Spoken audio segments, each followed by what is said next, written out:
Have you ever wondered why communal naked bathing is so completely normal in Japan? What are the quiet, unwritten rules that make it comfortable, not awkward, for everyone involved? It's a question that goes far beyond simple hygiene. It touches on history, community, and a unique cultural perspective on the body. Stay with me on this journey. By the end, I promise you'll see Japan's onsens and sento in a whole new light, and you might just feel ready to take the plunge yourself. I'm in Japan, a country where a simple door marked with the character for hot water, tang, yu, can be a portal. It's not just about getting clean, it's about connecting with something deeper. Behind these curtains lies a quiet ritual, a neighborhood meeting place, and a profound window into how an entire culture thinks about the body, community, and well-being. To understand it, we need to step inside. Let's step into the world of Japan's public baths. First, let's clarify the two main types you'll encounter. Onsen means natural hot spring. This is water heated by the country's volcanic geology, emerging from the earth, often rich with a cocktail of minerals, each believed to have different health benefits. It's nature's own spa. Sento, on the other hand, is a public bathhouse that heats regular tap water. While it lacks the natural minerals, its purpose is just as vital. It's the neighborhood hub, the everyday bath. Both are communal. Both are about the twin goals of getting clean and feeling profoundly well. The history of bathing in Japan runs incredibly deep. Early bathing was tied to Buddhist purification rituals. But by the Heian period, over 1,000 years ago, court nobles were already soaking together in their private residences, a luxury reserved for the elite. It was the Edo period, from the 1600s to the 1800s, when the Sento truly exploded in popularity. As cities like Edo, modern-day Tokyo, grew, most commoners lived in small homes without private baths. The Sento became an essential part of daily life. It was a place to wash, to gossip, to talk business, and simply to warm up during the cold winters. Interestingly, many of these early Sento were mixed gender. The practice, known as konnyoku, was common until the late 1800s when Western influence and the Meiji government's modernization efforts led to stricter rules and the gender-separated spaces that are standard today. After World War II, with much of the urban infrastructure destroyed, the Sento was a constant.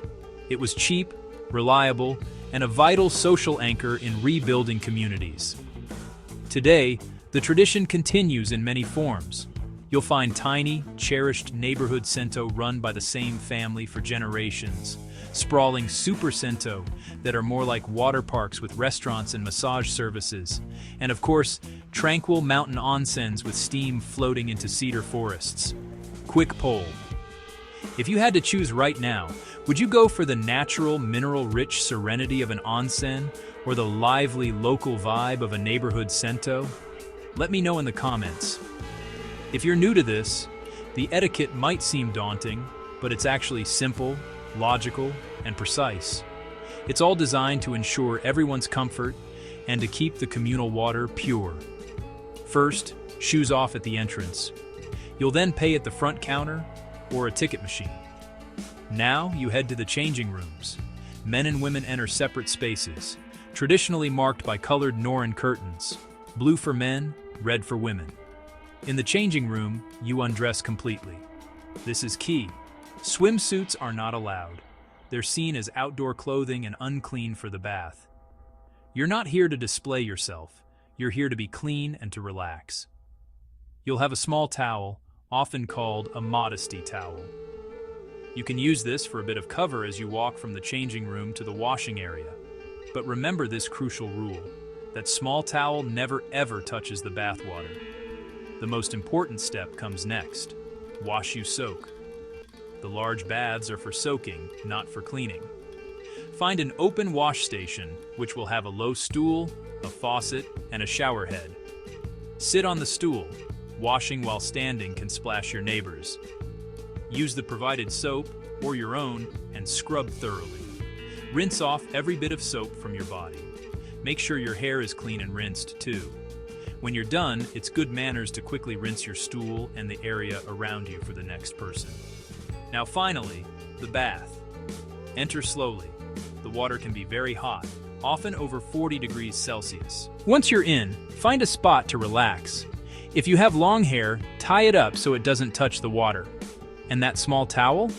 You can either place it on your head, which is a classic look, or set it on the edge of the bath, well away from the water. The atmosphere is one of tranquility. Speak in quiet, hushed tones, if at all. Splashing, swimming, or loud conversations are frowned upon. And it should go without saying, but phones and cameras are strictly forbidden in the changing and bathing areas. They stay in your locker. Many places offer a cycle of heat and cool. You might find a sauna or pools of different temperatures. A common routine is to soak in a hot pool, then take a quick, bracing dip in a cold plunge pool and repeat. It's fantastic for circulation.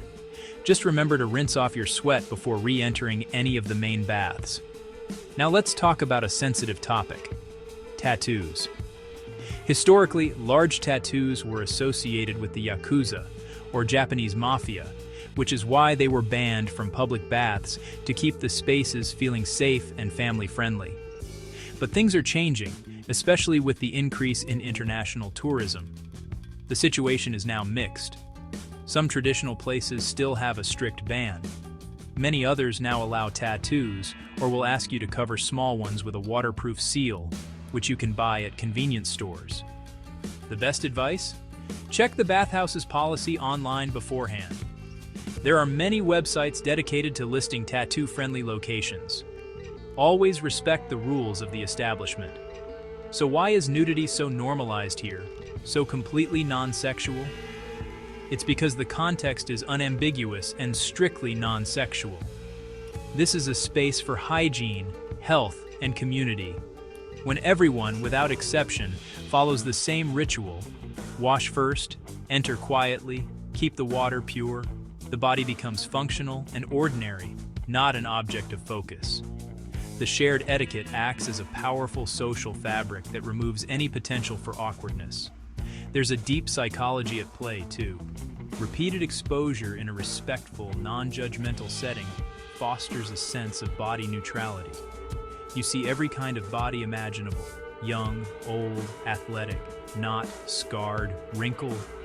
This normalizes the human form in all its diversity and can lower one's own self-consciousness.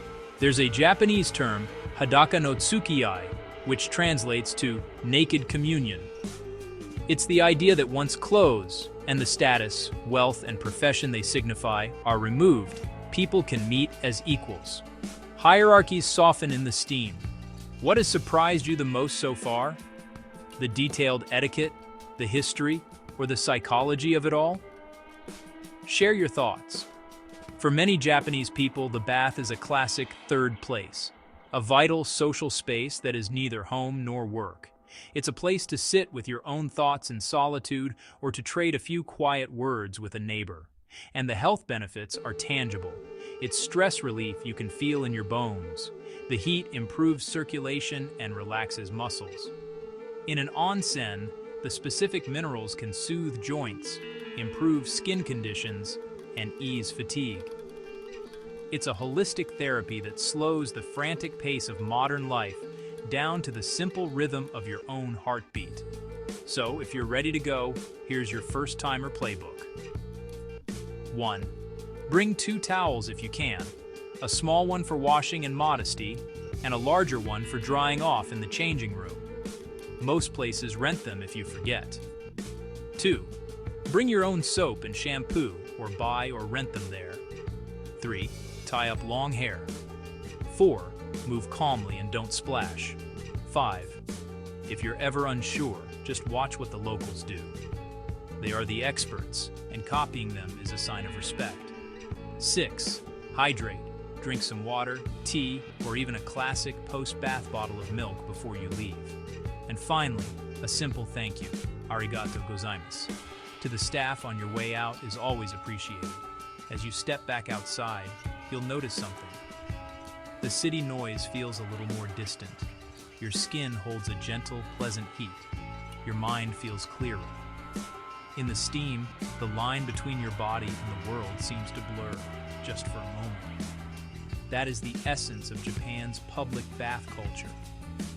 It's not a spectacle, but a practice, a deeply ingrained ritual of cleanliness, humility, and the simple, quiet act of being together without performing. It's an invitation to be clean, to be calm, and to be simply human. Step in respectfully, and this beautiful part of Japanese culture will open up to you,